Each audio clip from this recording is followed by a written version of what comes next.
दोस्तों, non cooperation movement यानी असहयोग आंदोलन भारत में ब्रिटिश शासन के खिलाफ महात्मा गांधी जी के द्वारा शुरू किया गया एक बड़ा आंदोलन था।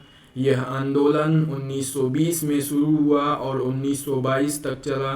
इसका उद्देश्य ब्रिटिश के साथ किसी भी प्रकार का सहयोग न करना था, ताकि सरकार पर दबाव बनाया जा सके और भारत को स्वतंत्रता दिलाई जा सके।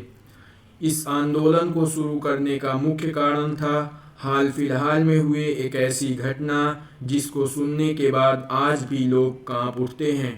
जलियांवाला बाग हत्याकांड, जो कि 1919 में अमृतसर के जलियांवाला बाग में हुआ था। और भी कारण थे, जैसे रोलेट एक्ट। ये एक ऐसा एक्ट था जो कि भारतीयों को बिना किसी मुकदमे के जेल में डालने की अनुमति देता था। इसके अलावा हाल ही में चल रहे खिलाफत मूवमेंट, जिसे भारत के मुस्लिम नेताओं ने चलाया था, इसका उद्देश्य प्रथम विश्व युद्ध के बाद तुर्की के खलीफा की सत्ता बचाना था। महात्मा गांधी ने इस आंदोलन को असहयोग आंदोलन यानी नॉन कोऑपरेशन मूवमेंट के साथ जोड़कर हिंदू मुस्लिम की एकता को मजबूत किया और असहयोग आंदोलन की शुरुआत की।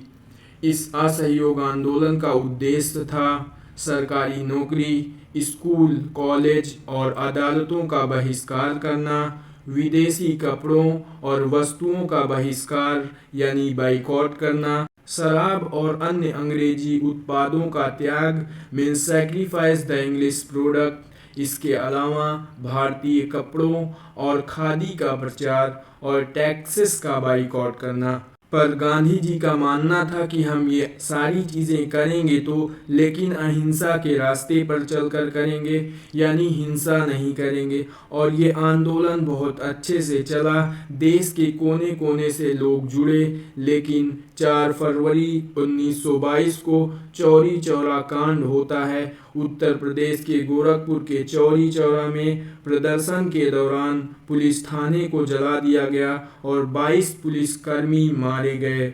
इस हिंसक घटना के बाद महात्मा गांधी जी ने आंदोलन को वापस ले लिया, क्योंकि मैंने आपको पहले ही बताया कि उनका आंदोलन अहिंसा पर आधारित था।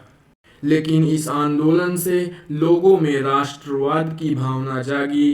ब्रिटिश सरकार भारतीयों की शक्ति से भयभीत हुई। गांधी जी को गिरफ्तार कर लिया गया। आंदोलन अस्थायी रूप से विफल रहा, पर यह स्वतंत्रता संग्राम की दिशा बदलने वाला साबित हुआ। असहयोग आंदोलन भारतीय स्वतंत्रता संग्राम का एक ऐतिहासिक मोड़ था। इसने देश में अहिंसात्मक आंदोलन की नींव रखी और जनता को पहली बार व्यापक रूप से राजनीतिक रूप से जागरूक किया।